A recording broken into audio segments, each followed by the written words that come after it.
And I'm really proud to say that the festival has made major strides in putting Hawaii on the map as a culinary destination, and also giving our younger chefs an opportunity to shine. However, despite this success over the last 6 years, we have not moved the needle on food production and continue to produce only 10 to 15% of what we consume in Hawaii. During those 6 years, we also split the Hawaii Food and Wine Festival from the Hawaii Agricultural Foundation, so the Agricultural Foundation could continue its work to develop programs that directly benefit farmers and the agricultural industry. About 2 years ago, a young legislator, and it's not Donovan because he's old already, asked me if the Ag Foundation could develop another food event that would be less expensive and more accessible, with a focus on educating the general public about agriculture because of the divisiveness on ag issues in the community. Genetically modified organisms, pesticide, farm-to-school practices, food safety, land management, water rights, scarcity of fish, etc. are some of the issues that have divided us and perhaps have kept us from being focused on our area of common ground, our desire to move the needle forward on food production in our state. To solve this issue, we have to think locally and globally, and we also have to work collaboratively. While there are many viewpoints, there is no right or wrong, just a different perspective on how we get there. Everyone wants to feed the world, everyone wants better nutrition, everyone wants a cleaner and more sustainable planet. Everyone has the right intentions in mind to make Hawaii and this world a better place. But to make it work, communication, respect, open dialogue, and clear vision for where we want to go has to be at the forefront. Hawaii Ag Foundation created Eat, Think, Drink because when you share a bowl of rice or a loaf of bread, that's where the conversation starts. Not with fighting words, not with people screaming and yelling at each other, but by having respectful and meaningful conversation over a meal. It's like the plantation workers who came from different places many years ago. They shared their culture, their food, and they worked together. So please enjoy this evening. We are here to eat, think, drink, collaborate, learn, and share with each other. We are so thankful to have our panelists, John Martin of Vice and Vice Munchies, Judah Law from Kahuku Farms, Alex Su of Aloon Farms, Wendy Akiyama of Armstrong Produce, Senator Donovan De La Cruz, who has been a champion of agriculture and a visionary for the Whitmore Village Project. I would also like to thank our moderator, Molly Solomon, who would lead the panel into thoughtful dialogue. She is currently General Assignment Reporter for Hawaii Public Radio and covers tourism, education, and sustainability.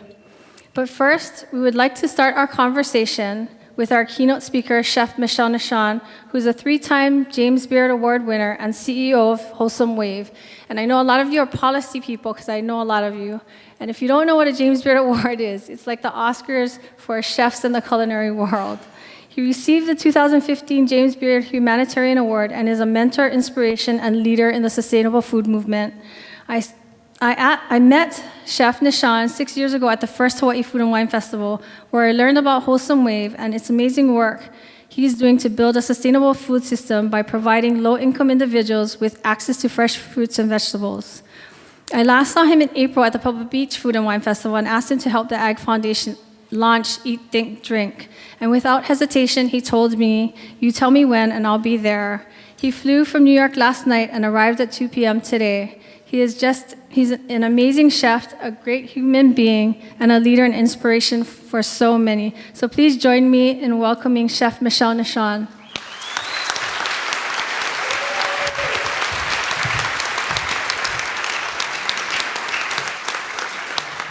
Maybe we can start a conversation that really makes sure that it stays beautiful for generations to come. So, yes, it's there. Awesome. So I'm best known as a chef for over 35 years, but I'm proudest to be the son of farmers from the South Central Midwest. And I learned how to deal with food from a very young age, and I'm proud of that. My mom was one of 13 farm children from southeastern Missouri. I worked on my grandfather's farm until age 17. Learned how to raise animals, vegetables, how to cook, how to can, how to pickle, how to cure, all of that great stuff. my understanding of food as a farmer and as a chef runs very, very deep. When I was 18, I got a job in a restaurant because at least I could eat. And I learned that, very quickly by looking at the produce that was coming in the back door, that the way that my grandfather raised beautiful, delicious food like a ripe tomato had become extinct. I no longer felt that I had the freedom to choose the type of food that I wanted to eat, like a ripe tomato, or to even make it available in my own business. So I searched out farmers, farm-wide, tried to get them to grow what I wanted them to grow, paid them in advance for their food so that they would. And I never really imagined that getting just a good ripe tomato or any wholesome food would be so difficult. But I was determined then, and my love of food caused me to believe that this could be changed.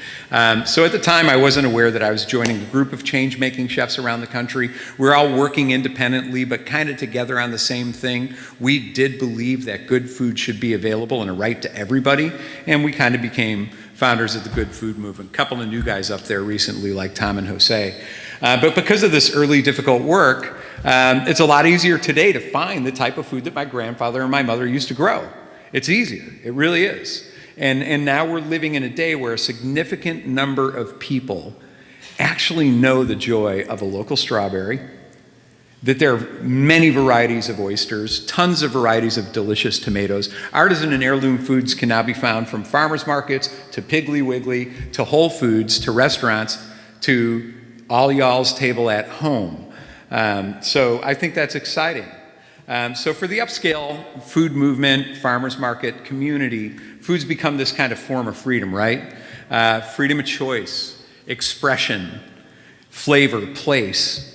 It's also an opportunity to differentiate, foster credibility, to demonstrate true authenticity. Important things. Our restaurants really became a place where meaningful change was occurring. But even if all upscale restaurants tomorrow went farm to table, it would represent less than 5% of the entire marketplace. So how can we imagine a truly sustainable, bright food future when millions of Americans can't even afford a ripe tomato? So that's kind of nuts. 64 million Americans can't afford our restaurants, can't even put good ingredients on the table. They live in food deserts, urban and rural. The state of Iowa is classically defined by the Centers for Disease Control as a food desert. It's amazing. So a lot of folks say that this lack of access that exists, coupled with lack of education, what to do with fresh food is the problem. If we solved access, we could teach poor people how to cook something like this, you know? Nice grilled chicken breast, not a complicated thing, some sweet potatoes, a little bit of greens, and a squeeze of fresh lime. And many believe this inexpensive meal could be easy for a family struggling with poverty to get on their table, but because of lack of education, people struggling with poverty can't do this $3.50 meal because they're hooked on value meals at fast food restaurants. Wrong. Value meals start at $5.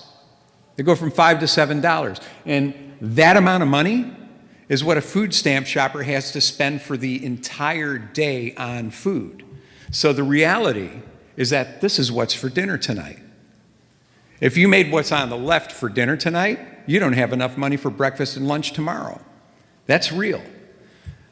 So, you know, even though SNAP consumers get just $4 a day to spend on food, where'd I go? Sorry about that. Oh, wait, I got a clicker. I'm going to do that. It's a big amount of money when you multiply that times 44 million people.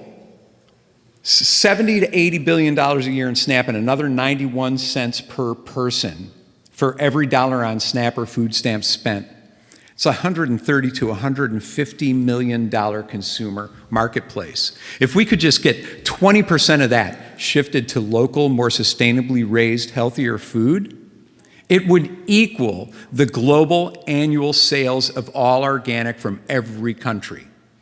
That's real power, and underserved consumers don't know they even possess that. So I see it as an opportunity. Here's another opportunity. In 2007, $800 billion for the 7 diet-related diseases in 2007.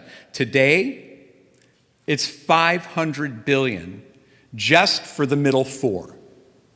Heart disease, diabetes, osteoporosis, stroke, right? So imagine if these underserved consumers could shift all their money towards healthier food choices. What would that number become? What would that do for our economy? I founded Wholesome Wave in 2007 to answer that question. Act on this opportunity by really exploring and finding out if there really is demand in communities of poverty for good food. We started in 2007. By 2008, we were in 3 small states, doubling food stamps when spent on fruits and vegetables at farmers markets. By 2011, we were in 20 states, piloted a fruit and vegetable prescription program, but for our doubling program, we studied a few years in a row, 3,000 SNAP consumers, different every year, their consumer attitudes. We studied 3,600 farmers. We proved that underserved consumers want good food. If they can afford it, they'll buy good food. And we demonstrated that small and mid-sized farmers put more land in production, made infrastructural investments to their business, hired more people, diversified their crop plantings to meet a new and vibrant market. And as a result, in 2014, we were able to get the Food Insecurity Nutrition Incentive Program into the Farm Bill, $100 million in federal money to double food stamps when spent on fruits and vegetables. Now, last year, we made it into 42 states. This year, we're in 46 states. And all of this was made possible by bipartisan support and unlikely alliances. That's Frank Lucas, the Tea Party chairman of the House Agriculture Committee. That's Debbie Stabenow, the Democratic chair of the Senate Ag Committee. The two of them got together and said, hey, if poor consumers, people struggling with poverty, want to eat better food, this program lets that happen. At the same time, it benefits farm businesses. No more classic of a small business than an American farm. They said this is worth passing. You know, but even, and we had to set up, we had to partner with fierce competitors of ours, large global produce associations. United Fresh Produce is the largest produce association in the world. Western growers. People that I'm often in a room with them and folks, colleagues of mine from the Good Food Movement, and nobody wants to talk to each other because either it's organic or it's not. Either it's scalable or it's not. Either it can feed the world or it doesn't. There's no middle ground. The one thing we were able to do to get all of these people to agree on was that people struggling with poverty should be able to afford to put a ripe tomato on the table for dinner tonight. And as a result, we were able to pass that. But you know, all in, us, our competitors, all the grocers that have come on board to access this Food Insecurity Nutrition Incentive Program, we're only reaching 500,000 of 45 million people. So we need to make that $100 million, $10 billion. To do that, we're going to have to bring large retail grocers to the table, Walmart, Kroger's, produce distribution companies, to redevelop a supply chain that can make this possible. Walmart just pledged again, after over the last 5 years, making it possible to have 15% of all their fresh food come from within the state where their stores are, to double that by 2025. Now, you might not agree with some of their practices, but when it comes to reaching millions of Americans who need a ripe tomato and need to be able to afford it, they're a worthy partner. Because when you can go to Washington with large-scale companies, with produce associations, with small-scale farmers, mid-sized farmers, 1,000 community-based nonprofit organizations who all agree on something, and there's not a fight, Congress people listen. Because they can say, this is something that all businesses want. This is something that all Americans want. So it's important. For those who might not believe in the power of the underserved consumer, this is one of my favorite studies, because this actually tells us exactly why Walmart is doing what they're doing. This is in the Waverly neighborhood of West Baltimore, the poorest community in the Mid-Atlantic, multi-generation African American. And when they did this study, they didn't ask any questions about organic. It was all write-in. And this is the outcome. So when we talk about the power of the consumer, when we talk about how that can be a shift and a maker for change, it's really imperative that all of us come together, regardless of our differences, to make that a reality. So I was hoping to use this presentation. I'm already kind of like out of time, it looks like. But you know, I think when you guys look at some of the things that you're struggling here with in Hawaii, energy costs, cost of land, water usage, 85 to 90% of the food you produce leaves, 85 to 90% of the food you consume comes in from off-island. Seems kind of simple. It's like you can automatically shift that. But it's not that simple. And the problem is that all of the people that can come together and actually look at the policies that can change this aren't willing to sit at the same table and have a conversation. And that's a big problem. It's a big problem. I look at costs of energy, wind, hydroelectric power, solar. What are the current state and federal policies, and how can they be leveraged by all businesses of all sizes to try to get some traction that make it more affordable for people? Cost of labor, Uberitizing it. Opportunities like TaskRabbit to outsource and plug people into agricultural jobs, but current regulations don't allow that to happen. Water usage. Organic and biodynamic practices clearly sequester more water than any other practice, you know?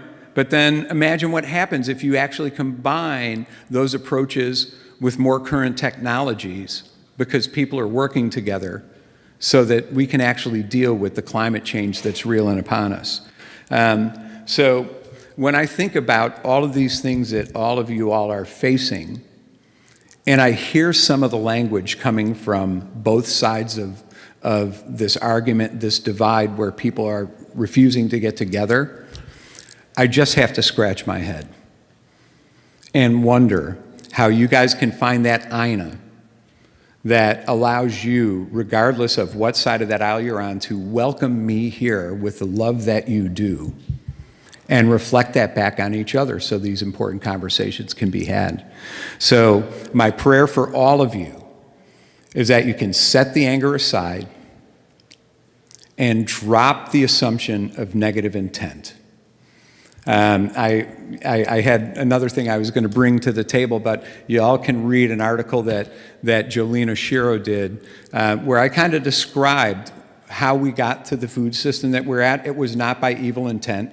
It was out of necessity. It was out of hope to feed the world. It was a real opportunity that the American public, Congress, and the President believed in, and that created the current subsidy system. Doesn't mean it's right. We didn't know at the time what the environmental impact would be and what the impact of processed food would be on human health. But it got there through consensus. The only way we're going to unwind it is if we all come together and find some kind of an acceptable consensus that we can all live with. So that's what I'm going to leave you with. I do love you all. You guys have a lot to deal with. I'm not going to pretend to be an expert on your problems, but I am always available to anybody who wants to talk to me. So thank you very much for your time.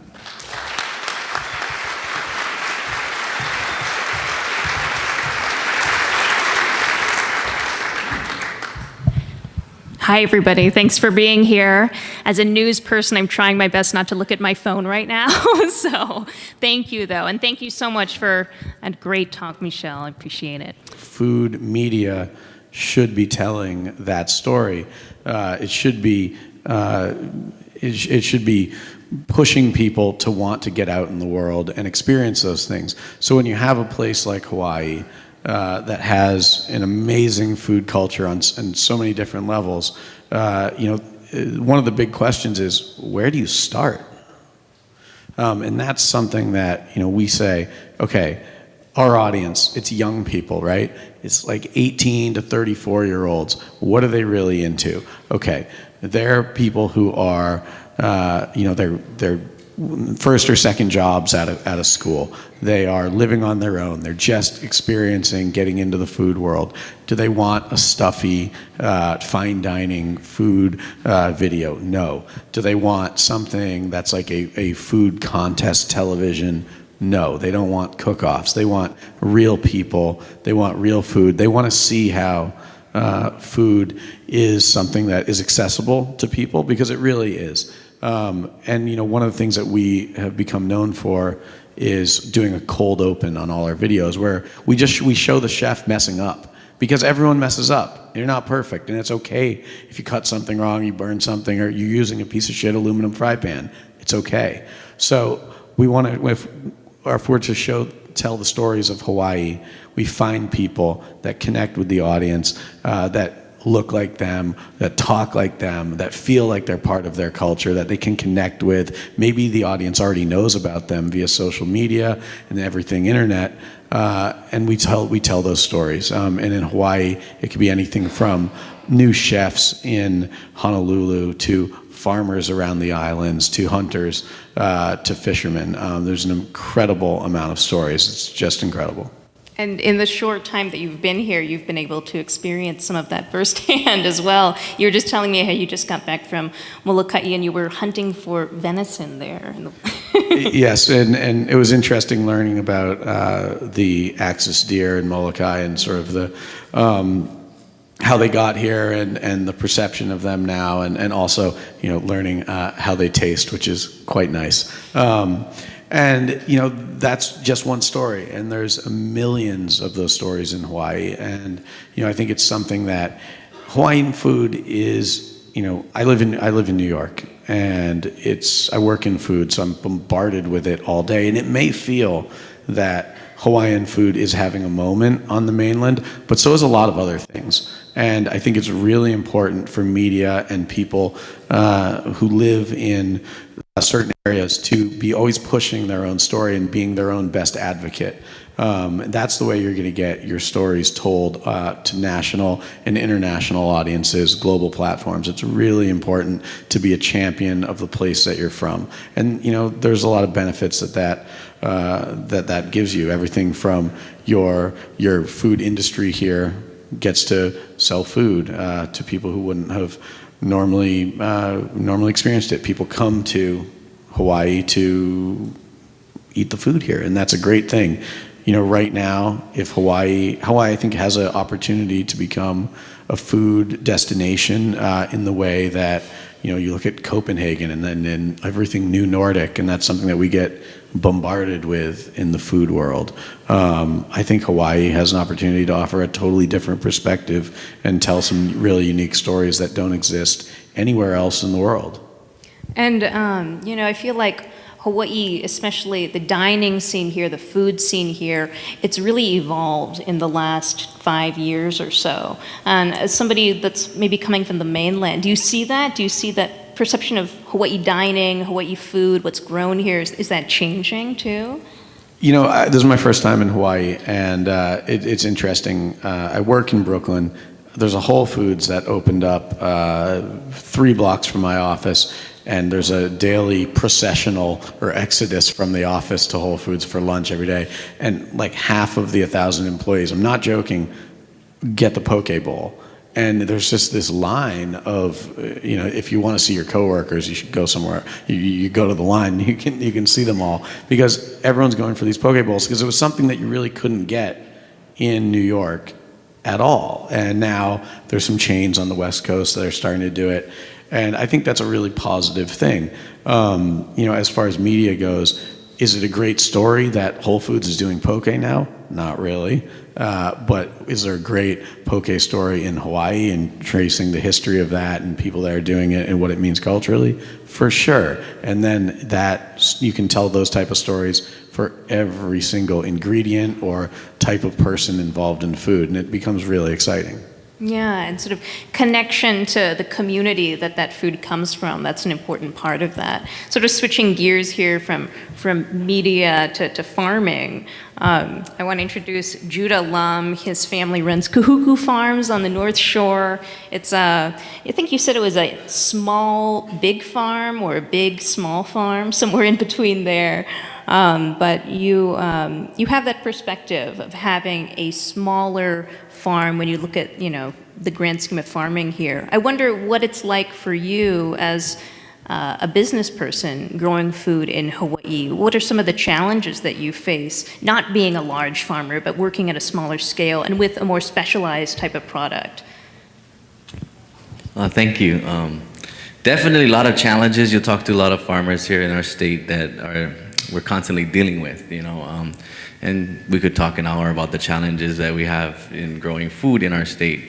However, I think for us, in our family, in our situation, we're very blessed because of the fact that we're able to participate in the supermarket, which is where a lot of the food that's bought and sold is bought and sold to go into restaurants and households and food trucks. You'll see them popping up a lot of different areas. We're on the North Shore, so there's a lot of food trucks out there. So the food supply system we have here has really allowed a lot of businesses to thrive.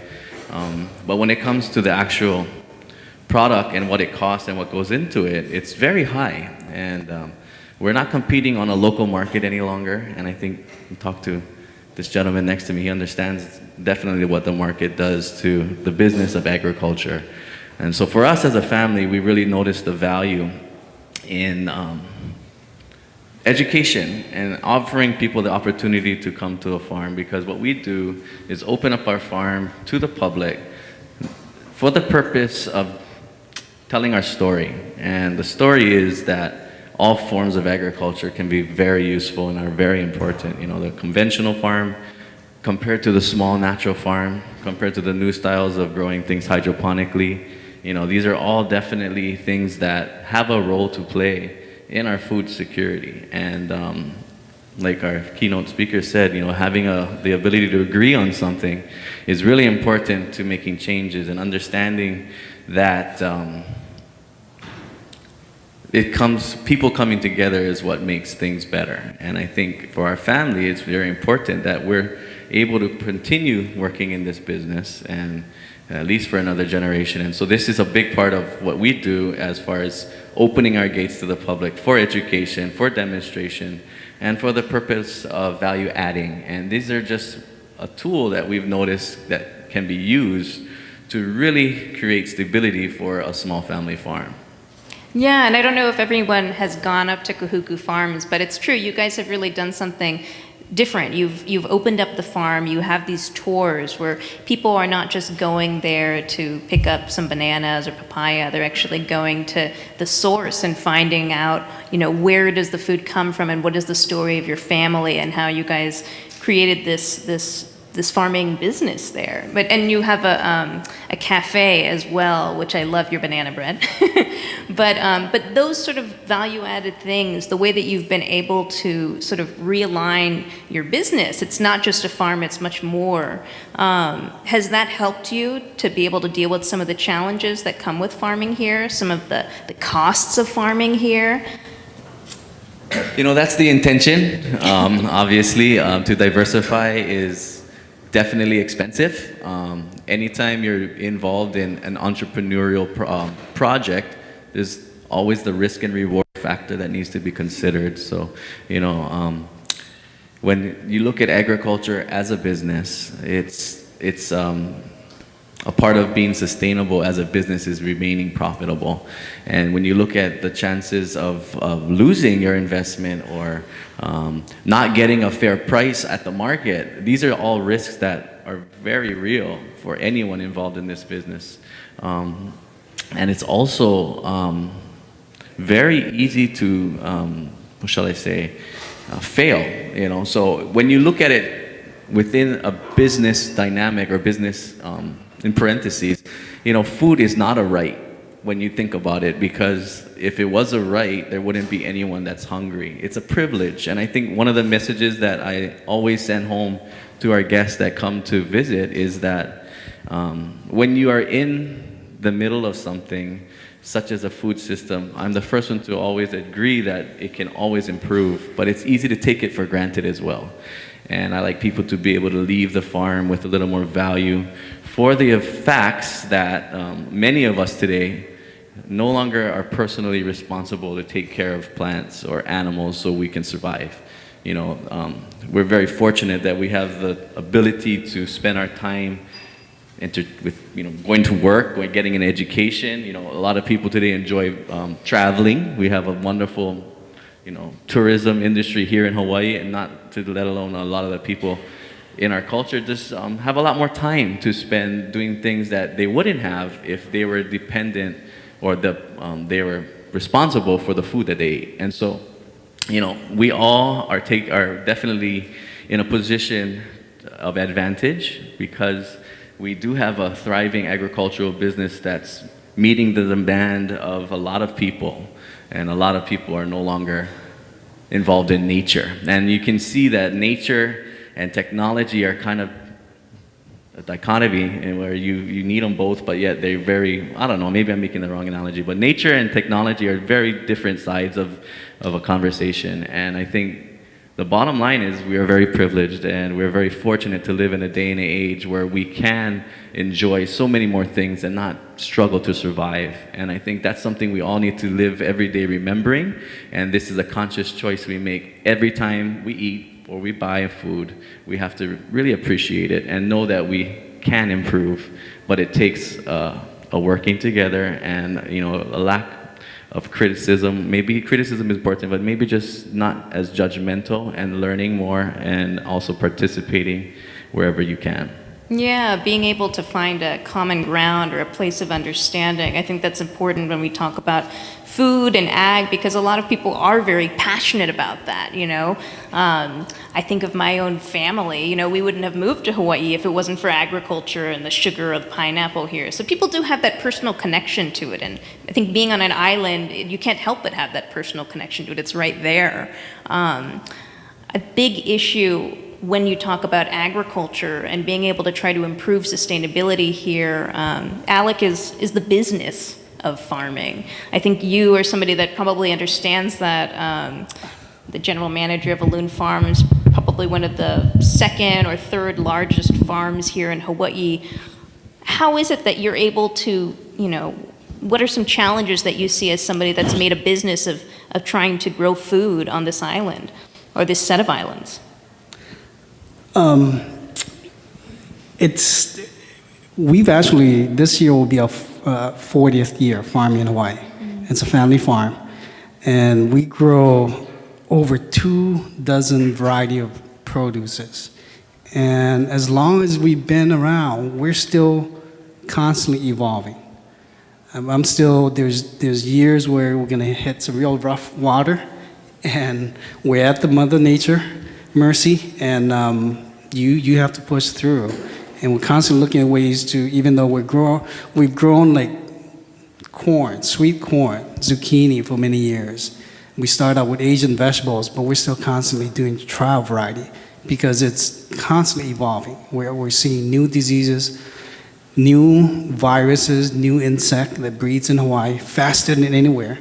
As many people, the homeless that wants to come to Hawaii, the insect never goes away here. So you're constantly in a battle.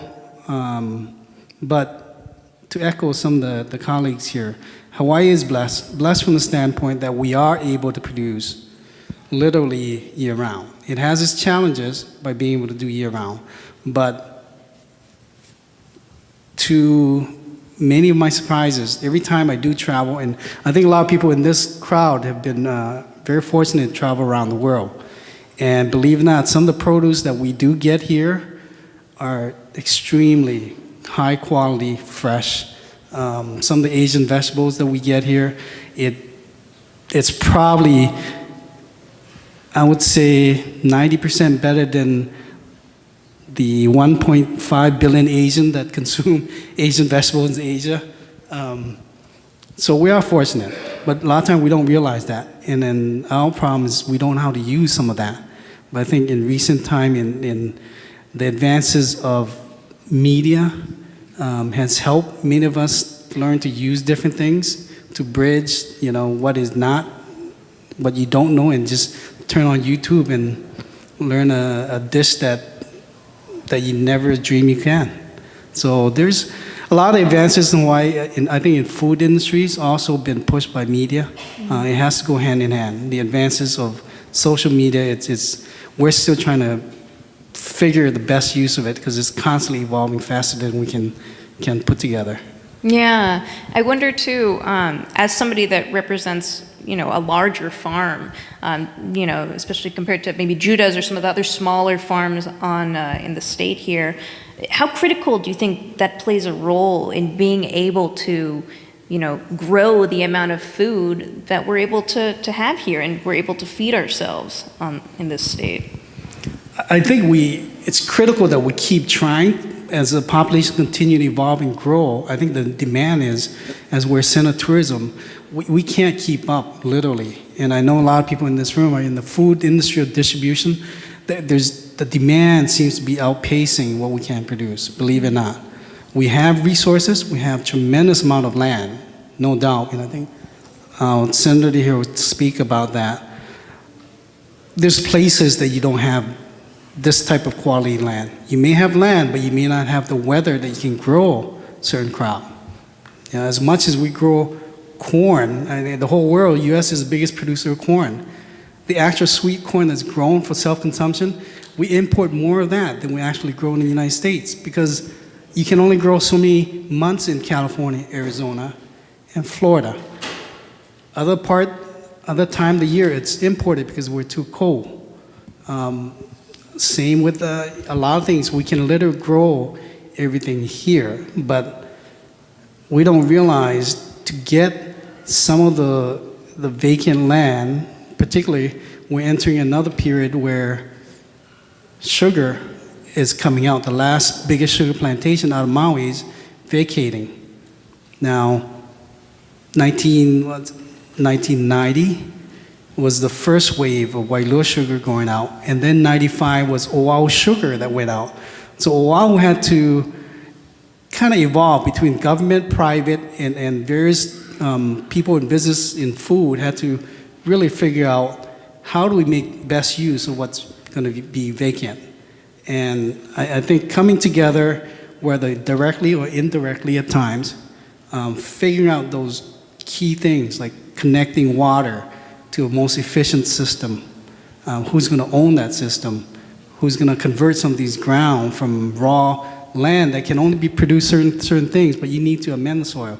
So a lot of that is I would consider that was the first wave, 1990 and 95, and now we're facing another wave of what's coming up in Maui. And if you look at the other island, Big Island, Kauai, Lanai has been vacant forever. Molokai is vacant. Big Island is just actually beautiful ground just left in, basically underutilized. So there's a lot of potential for Hawaii.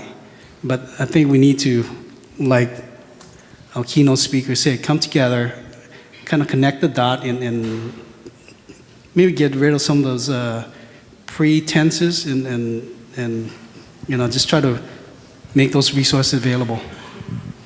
I want to bring in Wendy Akiyama. She's with Armstrong Produce because in some ways you really connect the consumer to the product, to the farm, what they are able to produce. As somebody that is, going in between there, what do you hear? I feel like most people now want local. They want locally grown food. That's, buy local has sort of become the new catchphrase. Is that something that we can do here in Hawaii? And how do you guys try to work towards making that a reality? Well, like Alex said, the demand is there. And I think he's right. The demand outweighs the supply many times. But Armstrong is fully committed to supporting local farmers first. That's our first core value actually for the company. So it is very important for us to source local first. It becomes a challenge when there's not enough. And we have to figure out how to balance that because our customers expect 100% fulfillment every day, whether it's local or not.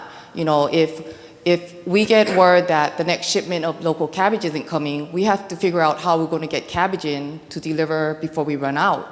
So it's a challenge for us too, but as long as there's farmers growing produce safely, we'll be there to distribute because the demand is there, and we want to support our people because we want to keep it, in the state, the money, and not have to bring in. We work with our farmers to try to replace imports because that's how important it is for us. But we're concerned about the future farmer because it's hard work. The challenges that were said by everyone is a reality, actually. Labor, water, the expense of doing business. And how do you get a young person to want to farm? To me, that's what we should be looking at because we just lost 2 of our Big Island leaf growers. They're retiring, and their sons actually work on the farm, but they're not going to continue in the same capacity. So, it's really hard for us to imagine that there are going to be a whole bunch of farmers taking over the next generation. And there's a price to choosing local as well, especially when we are in Hawaii where we have the highest electricity rates and it's so expensive to purchase land here. Is that something else that comes into consideration when figuring out what supermarkets want to work with you or want to distribute local food? Is this price and how much the consumer is willing to pay for local? Yes, I think at the end of the day, everybody has to look at what's in their budget and what they can afford because people want to support local, but can they afford to do it? I mean, even restaurants, hotels, it's the bottom line always. So if you have mainland strawberries costing about $15 a case during the summer, and you have a local strawberry costing close to $20 a case, they have to take a look at what their budget is and what they can afford to do. I mean, everybody wants to do the right thing, but at the end of the day, you're looking at the bottom line. So it is very costly to do business in Hawaii, to import the fertilizer and the machinery, labor costs, and all of that. So that's something else that we're competing with. Whether we like it or not, it's a reality because people see the price differences everywhere, Donovan, I want to bring you into State Senator Donovan De La Cruz. Thank you for being here tonight on election night as well. Appreciate it. But I'm curious where you see, room for growth for, locally produced food and agriculture in Hawaii, especially from more of a policy government perspective. Well, there's a couple of things that we can do right away. Our state agencies could purchase local. Department of Education, University of Hawaii, all of our concessionaires within the state, if we ask them to purchase local, that would create even more of a demand for local, which I hope would support farmers in scaling up. But in regards to some of the challenges that they all talked about, I feel like it's government's responsibility to help contain the cost of their overhead. It's too expensive for a farmer to go and buy land. So if the state buys land and provides a long-term lease and the farmer can get a loan, they can invest in the farm. The state can even provide rent credit to help with offset some expenses. The state can invest in water infrastructure. I know just from my own experience with some of them, helping them maneuver government with their property tax issues, or maneuver government with an enterprise zone. How do we help them? And there just hasn't been anyone that really owned it from an affordable housing perspective, or education perspective, or taxing perspective. So we can do all the policy, we can create a lot of laws, but I don't know if that's really going to solve the problem versus just really fixing some of these issues. And I wonder too, because, somebody who represents Hawaii at that state level, I'm sure that there's a lot of issues that people are fighting over, whether it's, we want this land for housing, or we want this land for agriculture. How do you kind of balance that, and do is there a way that you see making ag more of a priority? Well, I feel like a lot of people talk about it as a priority, but where you spend your money shows if it's a priority or not. So a couple of years ago, we had, I'll give you one example. We had a couple of issues. I think it was called Lepua Point on Maui that the state purchased. The state helped with Turtle Bay. But when we tried to go and buy ag land, not too many people showed up. Nobody really emailed the legislature. Nobody called the legislature and said, hey, we should buy ag land. But when it came to conservation issues or stop development issues, we were flooded with emails. So somehow we have to kind of be proactive versus just reactive in wanting some of these things to occur.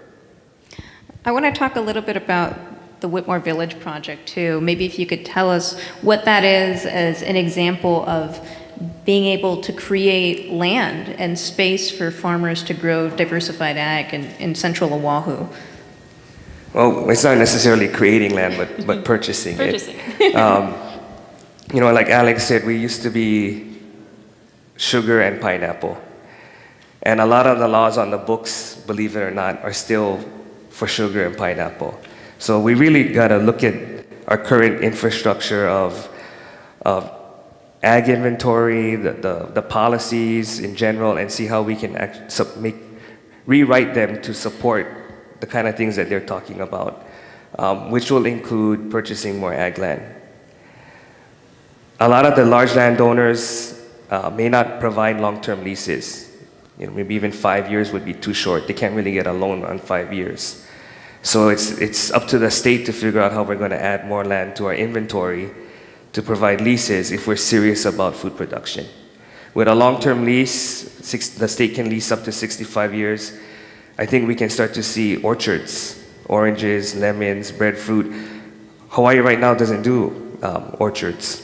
We'll see a lot of different types of crops, but we have to go and purchase land. The reason why the Whitmore project, I guess, works for me is it's my district.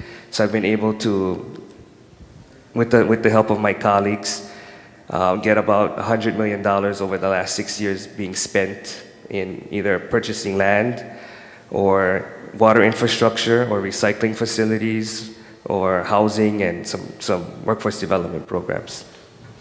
And it's fitting that we're talking to you at the end of the panel here because I wonder, as engaged citizens, on this election night, what can we do to help further this? I mean, what can we do to help fill that gap? I mean, is it writing to your, local state senator and representatives and saying make ag a priority, or what can people do to get more engaged in the process?